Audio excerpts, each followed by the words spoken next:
আবারও খাবার খেতে চলে এলাম রেস্টুরেন্টে।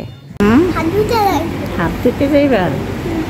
সাগর পাড়ে রেস্টুরেন্ট, দেখতে খুবই ঝিকঝাক, খাবারের মান এমনই বিশ্রী যা বলার মতন নয়।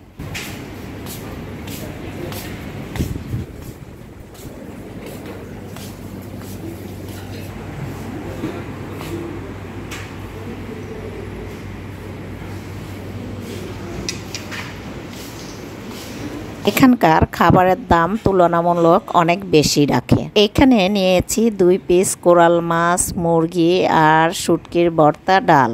এতে করে আমাদের বিল গুনতে হয়েছে 1200 টাকা।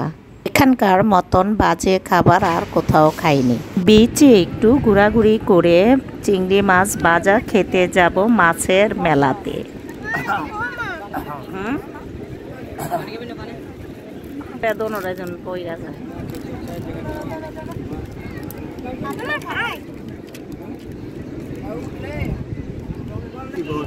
একটা লোক তো রাখতে পাবো খালি উত্তর দিতে লেগা, একটা লোক পয়সা দেওয়া উত্তর দিতে লেগা।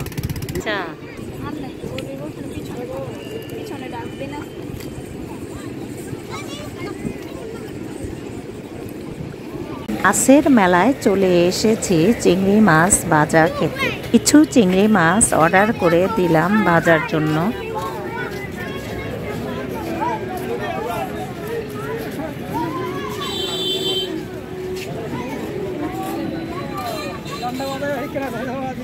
মাছগুলি ভাজা হলে পার্সেল করে নিয়ে যাব হোটেলে খাওয়ার জন্য। এখানে বসে খাওয়া যাবে না, কাঁচা মাছের গন্ধে বাতাসে এদিক সেদিক ছোটাছুটি করে আর কেমন জানি দুর্গন্ধ আসে। এখানে বসার প্লেস থাকলেও বসবো না, যেহেতু আবার আমাদের ঢাকার উদ্দেশ্যে রওনা দিতে হবে ট্রেন স্টেশনে যাওয়ার জন্য।